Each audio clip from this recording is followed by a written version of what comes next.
আসসালামু আলাইকুম। শেখ মুজিব বলেছিলেন, সবাই পায় সোনার খনি, আমি পেয়েছি চোরের খনি। আর শেখ হাসিনা সেই চোরের খনিকে ডাকাতের খনিতে পরিণত করেছে, এমনটি দাবি করেছেন জামাত নেতা ডক্টর রেজাউল করিম। তিনি আরও বলেন, এই চোরদের, এই ডাকাতদের, এই হত্যাকারীদের, খুনিদের শাস্তি বিচার বাংলাদেশে অবশ্যই হবে। চলুন আমরা বিস্তারিত জামাত নেতা ডক্টর রেজাউল করিমের মুখ থেকে জেনে আসি। কিন্তু শেখ মুজিব বলেছিল, সবাই পায় হইল সোনার খনি, আমি পেয়েছিলাম চোরের খনি। আর এই চোরকে রূপান্তরিত করে শেখ হাসিনা ডাকাত তন্ত্রে পরিণত করেছিলেন।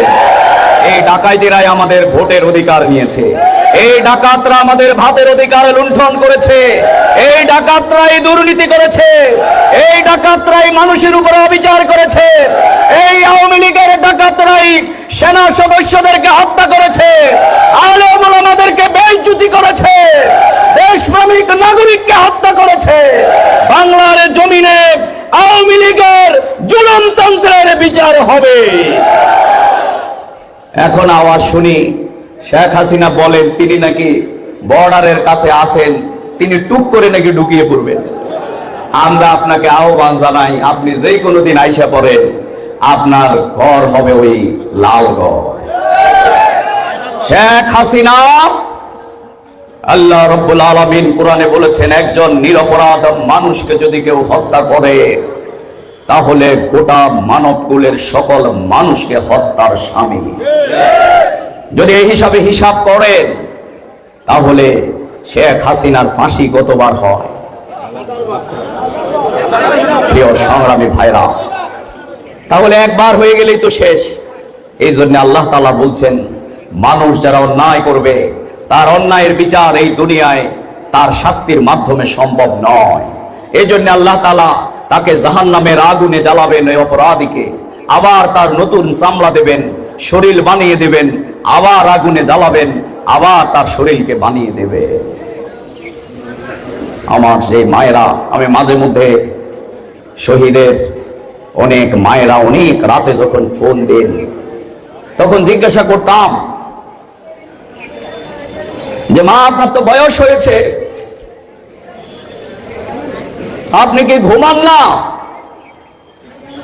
ওই শহীদ মাসুম শিপন মুজাহিদের মায়েরা উত্তর করে, বাবা, যার সন্তান শহীদ হয়ে যায়,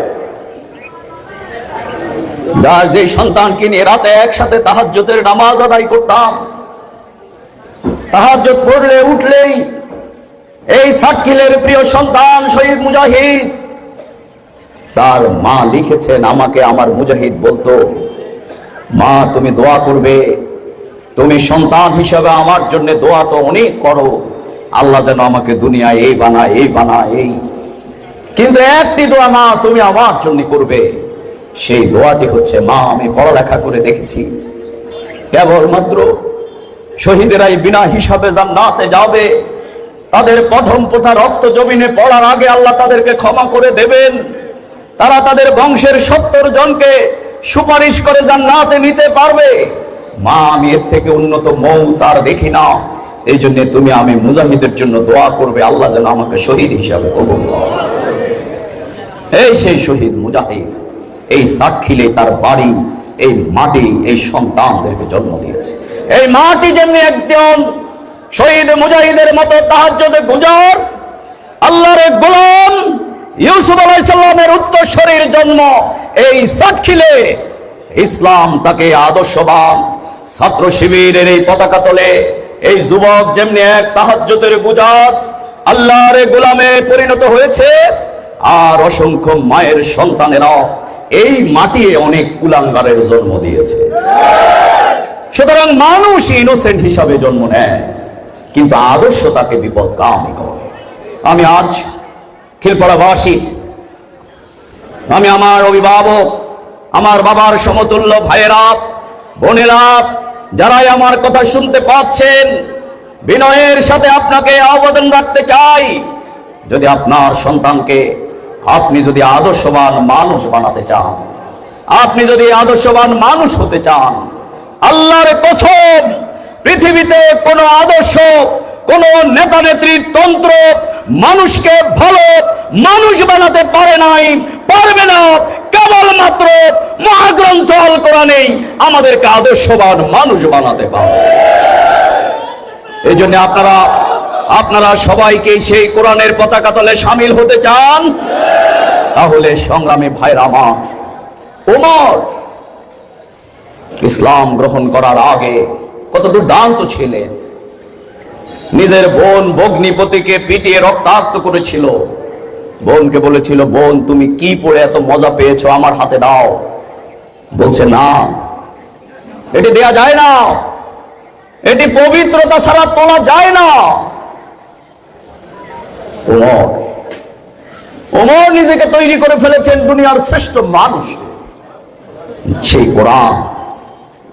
ওমর গভীর রাতে মানুষের জন্য বস্তা টানতেন, খুতবা দিতে দাঁড়িয়ে কান্নাকাটি করতেন। ওমর একদিন খুতবা দিচ্ছিলেন, বর্ণনা করছিলেন, সামনে অনেক মানুষ। ওমর নিজের মধ্যে কিছু অহমিকা বোধ এসে গেছে। ওমর চিন্তা করলেন, আমি তো একজন সাধারণ মানুষ, এই খোলাফায়ে রাশিদিনের মর্যাদা আমাকে আশিক্ত করেছে, আমার বংশের সেই কৃতিত্ব নয়।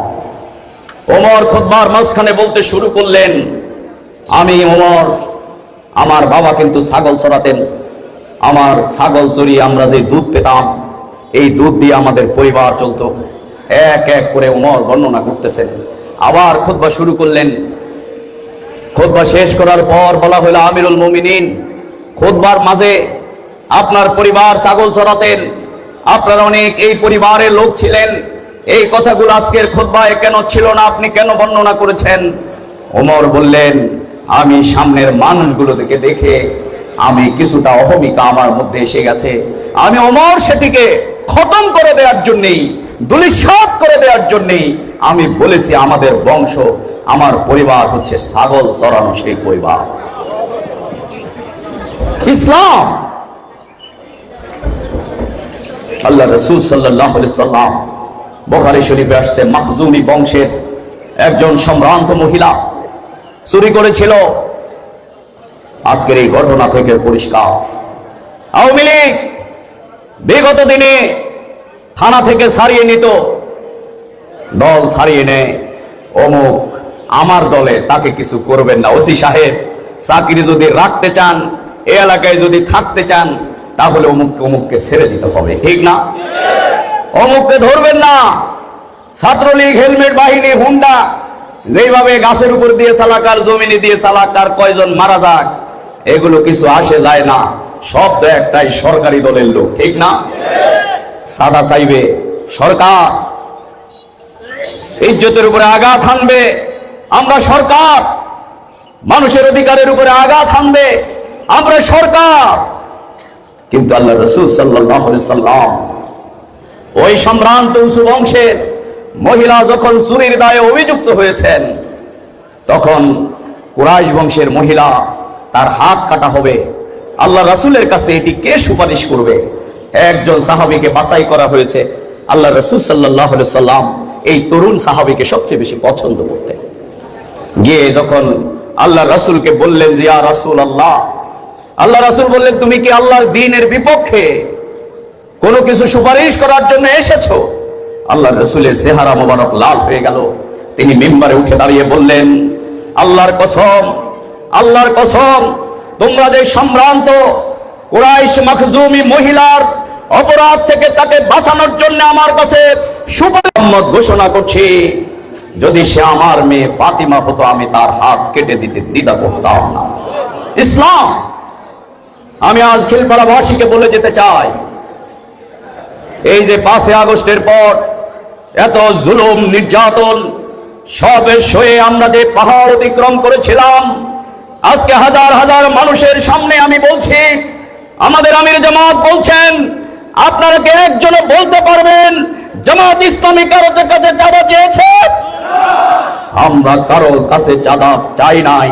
এই জন্য আমরা এখন আর সেই কথায় নয়, একটি শব্দ আমরা এর সাথে যোগ করে দিতে চাই, বাংলাদেশ জামাত ইসলামী চাঁদাবাজি যেমনি করে না, কাউকে আর রাজনীতির নামে চাঁদাবাজি আমরা করতে দেব না। আমরা যেমনি সন্ত্রাস করি না, আর সন্ত্রাস কাউকে আমরা করতে দেব না। সন্ত্রাসীদের হাত ভেঙে দিতে হবে। সন্ত্রাসীদের রাজনৈতিক পৃষ্ঠপোষকতায় আশ্রয়ে প্রশ্রয়ে বেড়ে ওঠার যে পথ, রাজনীতিবিদদেরকে শপথ করতে হবে, যদি রাজনীতিবিদরা দুর্নীতি করেন, আমরা ছাত্র সমাজকে বলেছি, তোমরা যে আজ জীবন দিয়েছ, আজকে ছাত্ররা এরকম চাঁদাবাজি করার জন্য কিন্তু রক্ত দেয় নাই। সুতরাং আগামী দিনে রাষ্ট্রের যে কোনো জিনিস নিয়ে কেউ সিনেমিনি খেলবে, আমরা আর এটি হতে দেব না। এই জন্য রাজনীতিবিদদেরকে ভালো হয়ে যেতে হবে। আমরা সুদ্ধা নাকি বলেন? রাজনীতিবিদরা, আমি সেদিনও বলছি টকশোতে, রাজনীতিবিদ যদি ভালো হয় তাহলে বাংলাদেশের 90% অপরাধ কিন্তু একযোগে কমে যাবে। কি বলেন আপনারা? কি এটার সাথে একমত? এই জন্যই যে গম চুরি করে তার জামা আগে ছিঁড়ে দিবেন, যে লুণ্ঠন করে তাকে আর সালাম দেওয়ার সময় শেষ, নাকি বলেন? অথচ আমি যদি আপনাদেরকে জিজ্ঞাসা করি, এমপি দেখছেন সালাম দিতে দিতে অস্থির, মন্ত্রী আসলে সালাম দিতে দিতে আমাদের দেশে অস্থির, চেয়ারম্যান সাহেবকে সালাম না দিলে তো অবস্থা খুবই খারাপ। কিন্তু আল্লাহর রাসূল বলেছেন, জালেম শাসকের সামনে সত্য কথা বলা, মাথা উঁচু করে, এটা সবচেয়ে বড় জিহাদ। আপনারা কি জিহাদের জন্য প্রস্তুত? এই জন্য এই 18 কোটি হাত এখন উত্তোলিত হবে অন্যায়ের বিরুদ্ধে। যারা বিগত দিনে যে আধিপত্যবাদী শক্তি ভারত আমাদের ভোটের অধিকার কেড়ে নিয়েছে, আমাদের রাষ্ট্রকে অর্থনৈতিকভাবে আওয়ামী লীগের কাঁধে ভর করে পঙ্গু করে দিয়েছে, সেই ভারতকে এখন না বলার সময় এসে গেছে। আপনারা রক্তচক্ষু দেখাচ্ছেন আর মিথ্যা রিপোর্ট গোটা পৃথিবীতে প্রকাশ করছেন। এই দিন এখন ভুলে না, বরং স্বাধীন আপনারা করেছেন বলে আপনারা আমাদেরকে করদ রাজ্যে পরিণত করবার জন্যই সেদিনে পরিকল্পনা নিয়েছিলেন। যেদিন আত্মসমর্পণ অনুষ্ঠানে মেজর জেনারেল উসমানীকে অনুপস্থিত রাখার মধ্য দিয়ে ভারত বাংলাদেশকে তার অন্তর্ভুক্ত করতে চেয়েছিল, এই জন্যে আমরা ভারতের সাথে সমতা। সুপ্রিয় দর্শক, জামাত নেতা রেজাউল করিমের বক্তব্যটি আপনারা কিভাবে দেখছেন? অবশ্যই আপনাদের মূল্যবান মন্তব্য কমেন্ট জানাবেন। সবসময় সত্য নির্ভেজাল তথ্য পেতে স্বাধীন বাংলা ইউটিউব চ্যানেলটি সাবস্ক্রাইব করে আমাদের সাথে থাকুন। আসসালামু আলাইকুম ওয়া রাহমাতুল্লাহি ওয়া বারাকাতুহু।